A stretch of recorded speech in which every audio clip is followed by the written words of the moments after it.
हमेशा से। मैं जब कॉलेज में पढ़ रही थी एसआरएम यूनिवर्सिटी चेन्नई, तो मेरे बहुत सारे मेरे खास मित्र सब बिहार से थे, तो बहुत ही अच्छा लग रहा है यहाँ पे आके उनसे दोबारा मिल के, और अपनी ही मिट्टी लगती है यहाँ पे। आज जब पटना में आई है तो आपका खास मकसद क्या था आने का?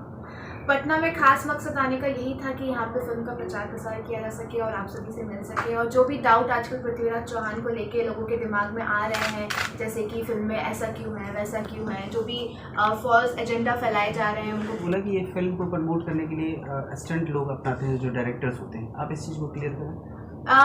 देखिए, पृथ्वीराज चौहान जो हमारे राजा थे वो हिंदुस्तानी थे। मैं ये नहीं बोलूँगी कि वो जट थे या वो राजस्थानी नहीं थे, वो जट नहीं थे या वो ये नहीं थी। वो सबसे पहले एक हिंदुस्तानी थे, उन्होंने लड़ा, उन्होंने अपनी कुर्बानी दी हिंदुस्तान की मिट्टी के लिए। सबसे ज़्यादा इंपॉर्टेंट यही है। आज की डेट में भी हमारे बीच जो लड़ाई झगड़े होते हैं कि तुम गुजराती हो, तुम ये हो, तुम छत्तीसगढ़ी हो, तुम राजस्थानी हो, तो ये सब भूल के हमें ये सोचना चाहिए कि हम सब हिंदुस्तानी, हम सब भारतवासी हैं, और यही हमारा मेन मुद्दा होना चाहिए। आप इंडस्ट्री में लगातार आपकी एक्सपीरियंस काफ़ी रही है, पृथ्वीराज चौहान करने के बाद आपको क्या लगा कि मूवी इस तरह की और आनी चाहिए, क्योंकि डिफरेंट थीम पे, नीच पे मूवी बनती है, और कहीं ना कहीं हमारे भारत में इस तरह की मूवी की बहुत कमी हो गई थी। पृथ्वीराज आने के बाद आपको लगता है कि थोड़ा ट्रेंड चेंज होगा? देखिए, हमेशा से इतिहास में ये रहा है कि लोग, जो भी पार्टीज रही हैं या जो भी लोग रहे, हिस्टोरियंस रहे, उन्होंने अपने हिसाब से हमारी कहानियों को, हमारे जो राजा थे जिनकी वीरता और शौर्य की जो गाथाएं थी, उनको अपने हिसाब से मोड़ने की कोशिश की है। तो आज तक हमारी जनरेशन को कभी भी सच्ची स्टोरी नहीं मिली है। तो ये जो पृथ्वीराज चौहान की जो स्टोरी है, इसमें हमारे जो डायरेक्टर सर हैं, डॉक्टर चंद्रप्रकाश द्विवेदी, उन्होंने 18 साल रिसर्च किया है और सारे फैक्ट्स और तथ्यों पे मूवी बना के एक आपके सामने रखा है। तो ऐसी ही कई फिल्म्स और आती रहे। मैं तो चाहूँगी कि हमारी जो आने वाली जनरेशन है उनको पता चले कि हमारे जो राजा हुआ करते थे वो कितने वीर थे, उनके शौर्य की गाथा, उनकी वीरता की गाथा है, जरूर आने वाली जनरेशन को पता चले। पहले फिल्म का नाम सिर्फ पृथ्वीराज था, सम्राट लगा दिया गया, विवादों में आ गया, क्या कहें?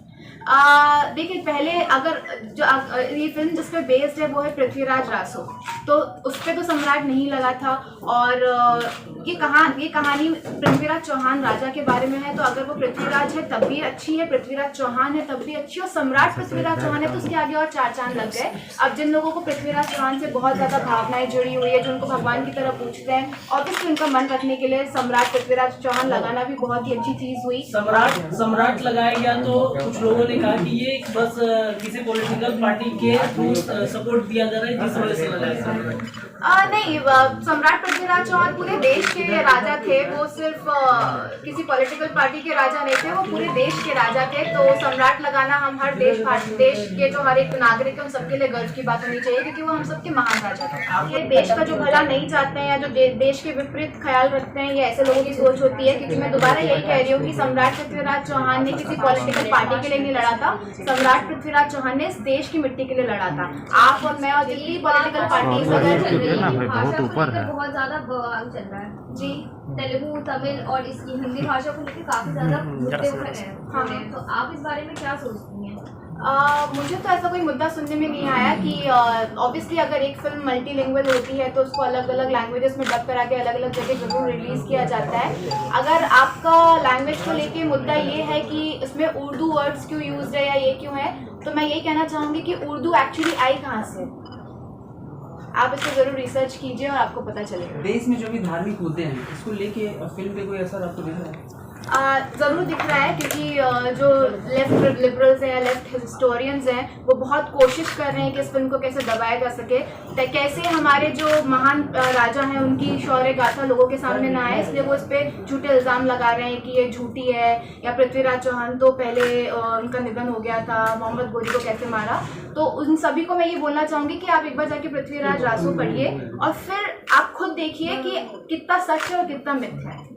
अक्षय कुमार यही है कि मैंने जैसे कि बताया, यहाँ से मेरे बहुत दोस्त हैं, और उन दोस्तों को देख के मुझे यही पता चला है कि बिहार की जो मिट्टी है, यहाँ पे देश प्रेमी बहुत ज़्यादा है, लोगों में नेशनलिज्म बहुत ज़्यादा भरा हुआ है। तो मैं उन सभी से रिक्वेस्ट करूँगी कि जो भी एजेंडा फैलाए जा रहे हैं उस पर ध्यान ना देते हुए आप ज़रूर जाएँ, अपने फैमिली वालों को लेके जाएँ, ताकि उनको पता चले कि हमारे महान राजा थे, कैसे उन्होंने क्या क्या मुसीबतों का सामना किया, कैसे लड़ा इस धरती के लिए, क्या क्या कुर्बानियाँ दी, ये ज़रूर देखने जाए। और आप लोग सपोर्ट नहीं करेंगे इस फिल्म को तो और कौन करेगा, तो मेरा यही आपसे नहीं, सिर्फ साफ सीधी फिल्म करूँगी। मेरा ये नारा है कि मुझे बॉलीवुड कोई भी इंडस्ट्री हो, वहाँ पे मुझे साफ सुथरी फिल्म ही करनी है।